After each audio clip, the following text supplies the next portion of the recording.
উপায় না দেখে প্রথম বন্ধুটি একটি গাছে উঠে পড়ে। ভাই, আমাকে গাছে উঠতে সাহায্য করো। দুঃখিত ভাই, আমি আগে নিজের প্রাণটা বাঁচাই। অগত্যা কোনো উপায় না দেখে দ্বিতীয় বন্ধুটি তার নিঃশ্বাস বন্ধ রেখে মাটিতে শুয়ে পড়ে।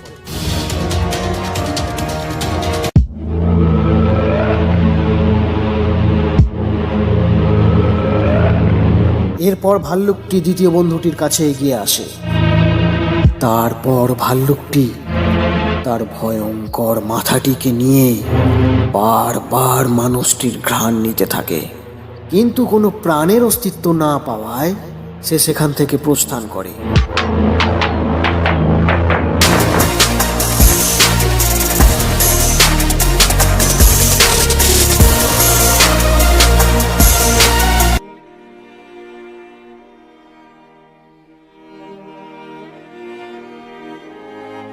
ভাই, ভাল্লুকটি তোমার কানে কানে কি বলছিল?